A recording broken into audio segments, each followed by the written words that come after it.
Bismillahirrahmanirrahim. Assalamualaikum warahmatullahi wabarakatuh. Perkenalkan, sebelumnya nama saya Rolanda Muhammad Al-Fatih, NPM G1D019031 dari Teknik Elektro Universitas Bengkulu. Baiklah, di sini saya akan menjawab atau memperjelaskan soal-soal dari tugas 2 dasar telekomunikasi. Di sini saya akan menjawab soal nomor 1 dan 2, selebihnya akan dijawab oleh teman saya, Ardea dan Robi. Baiklah, soal nomor 1. Jelaskan 5 jenis gangguan masalah yang dialami sinyal selama berpropagasi di dalam kanal. Yang pertama, ada atenuasi.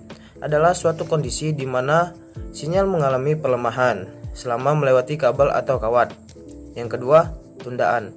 Adalah keterlambatan datangnya sinyal sehingga memperlambat pemrosesan. Yang ketiga, derau. Derau terbagi menjadi 3. Ada derau panas, intermediasi, dan impuls. Dan keempat, distorsi. Adalah sebuah perubahan suara yang terjadi ketika amplitudo sinyal melebihi range yang tersedia. Yang terakhir, ada fading. Merupakan salah satu gangguan transmisi dalam komunikasi yang dapat dirasakan oleh penerima akibat adanya frekuensi level daya tinggi. Baiklah, di sini soal nomor 2 yaitu jelaskan 2 hal yang menentukan kualitas pentransmisian. Yang pertama itu ada radiasi, yaitu kebocoran sinyal dari media karena adanya karakteristik listrik yang tidak diinginkan pada media yang bersangkutan. Yang kedua, noise, yaitu gangguan yang terjadi pada saat transmisi data melalui media transmisi tertentu. Perkenalkan, nama saya Robi Janares Pakpahan, NPM G1D019029. Di sini saya akan menjelaskan jenis-jenis medium transmisi. Medium transmisi dibagi menjadi 2 jenis utama, yaitu wire atau guide media dan wireless atau unguided media. Wire atau guide media dibagi menjadi 3 jenis, yaitu kabel pasangan berpilin twisted pair cable, kabel serat optik fiber optic cable, dan kabel koaksial cable. Kabel pasangan berpilin atau twisted pair cable pada dasarnya merupakan sepasang kabel tembaga yang diputar bersama-sama berbentuk spiral dan dibungkus dengan lapisan plastik. Twisted pair cable dibagi menjadi 2 jenis, yaitu kabel UTP atau unshielded twisted pair dan kabel STP shielded twisted pair. Kabel koaksial cable merupakan 2 konduktor yang memiliki impedansi transmisi yang konstan serta tidak menghasilkan medan magnet, sehingga cocok untuk mentransmisikan sinyal frekuensi tinggi. Kabel serat optik atau fiber optic cable adalah saluran transmisi atau jenis kabel terbuat dari serat kaca yang dapat mentransmisikan sinyal cahaya dari satu tempat ke tempat lain. Wireless atau unguided media.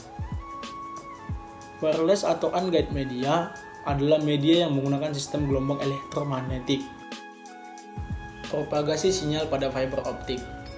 Propagasi sinyal adalah proses perambatan gelombang sinyal dari antena pemancar sampai ke antena penerima. Propagasi sinyal melalui fiber optik adalah suatu proses perambatan sinyal yang menggunakan sinyal cahaya yang telah dikonversikan. Sinyal cahaya pada fiber optik tidak dapat bergerak sesuai dengan kecepatan cahayanya. Hal ini dikarenakan lapisan kaca pada fiber optik lebih padat. Semakin panjang propagasi sinyal optik pada fiber optik, maka akan terjadi penyebaran sinyal atau penyebaran cahaya. Maka nilai dispersionnya juga akan semakin besar, di mana dispersion adalah fenomena terjadinya degradasi sinyal optik yang dikarenakan perubahan bentuk sinyal optik. Dispersion ini akan mempengaruhi kualitas sinyal optik yang berkolerasi terhadap panjang kabel yang dipasang. Assalamualaikum warahmatullahi wabarakatuh. Sebelumnya, perkenalkan, nama saya Ardea Regita dengan nomor pokok mahasiswa G1D019027. Saya akan melanjutkan penjelasan mengenai tugas dasar telekomunikasi ini. Saya akan menjelaskan jenis lintasan propagasi gelombang radio pada medium udara. Saya akan memperlihatkan gambar beberapa jenis lintasan propagasi yang merupakan mekanisme perambatan gelombang radio pada medium udara bebas. Di sini terdapat lapisan ionosfer, di sini terdapat lapisan troposfer, di sini terdapat gelombang tanah, dan di sini terdapat gelombang langsung. Baiklah, saya akan menjelaskan apa itu propagasi gelombang tanah atau biasa disebut dengan ground wave. Gelombang tanah atau ground wave adalah gelombang radio yang berpropagasi di sepanjang permukaan bumi atau tanah. Gelombang ini sering disebut dengan gelombang permukaan atau surface wave. Untuk berkomunikasi dengan menggunakan media gelombang tanah, maka gelombang harus terpolirisasi secara vertikal, karena bumi akan menghubung singkatkan medan listriknya bila terpolirisasi horizontal. Gelombang tanah sangat tidak efektif pada frekuensi di atas 2 MHz. Propagasi gelombang tanah merupakan satu-satunya cara untuk berkomunikasi di dalam lautan. Saya akan menjelaskan apa itu propagasi gelombang ionosfer. Gelombang yang berpropagasi melalui lapisan ionosfer ini disebut sebagai gelombang ionosfer atau ionospheric wave, atau juga disebut gelombang langit atau sky wave. Aksi pembiasaan pada lapisan ionosfer dan permukaan bumi tersebut disebut dengan skyping. Propagasi gelombang ionosfer. Gelombang yang berpropagasi melalui lapisan ionosfer ini disebut sebagai gelombang ionosfer atau ionospheric wave, atau juga disebut dengan gelombang langit atau sky wave. Aksi pembiasan pada lapisan ionosfer dan permukaan bumi tersebut disebut dengan skyping. Lapisan atmosfer bumi terdiri dari 3 lapisan, yaitu lapisan troposfer, yang kedua adalah lapisan stratosfer, yang ketiga adalah lapisan ionosfer. Propagasi troposfer atau troposfer scatter. Propagasi troposfer bisa dianggap sebagai kasus dari propagasi gelombang langit. Gelombang tidak ditujukan ke ionosfer tetapi ditujukan ke troposfer. Batas troposfer hanya sekitar 6,5 mil atau 11 kilo dari permukaan bumi.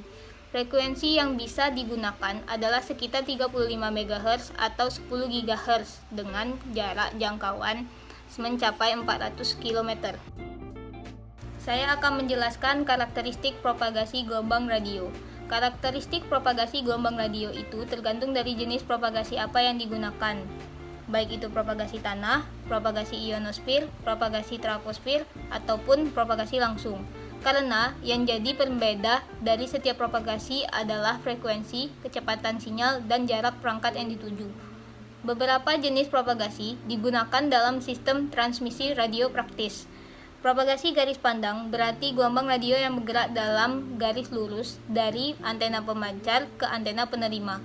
Transmisi line of sight digunakan untuk transmisi radio jarak menengah seperti telepon seluler, telepon nirkabel, walkie-talkie, jaringan nirkabel, siaran radio, dan televisi FM, dan radar, dan komunikasi satelit seperti televisi satelit. Transmisi garis pandang di permukaan bumi terbatas pada jarak ke cakrawala visual, yang tergantung pada ketinggian antena pemancar dan penerima. Ini adalah satu-satunya metode propagasi yang mungkin dilakukan pada frekuensi gelombang mikro ke atas. Pada frekuensi gelombang mikro, kelembapan di atmosfer atau hujan memudar dapat menurunkan transmisi. Pada frekuensi yang lebih rendah pada pita MF, LF, dan FLF, karena gelombang radio difraksi dapat membengkokkan rintangan seperti bukit dan bergerak keluar cakrawala sebagai gelombang permukaan yang mengikuti kontur bumi. Ini disebut dengan gelombang tanah. Pada frekuensi gelombang menengah dan gelombang pendek atau pita MF dan pita HF, gelombang radio dapat membiaskan diri dari lapisan partikel bermuatan tinggi atau ion di atmosfer yang disebut ionosfer. Artinya, gelombang radio yang dipancarkan pada suatu sudut ke langit dapat dipantulkan kembali ke bumi di luar cakrawala pada jarak yang sangat jauh, bahkan jarak antar benua. Ini disebut dengan propagasi gelombang langit. Selain itu, ada beberapa mekanisme propagasi radio yang kurang umum, seperti hamburan troposfer atau troposcatter dan Near Vertical Incidence Skywave (NFIS) yang digunakan dalam sistem komunikasi khusus.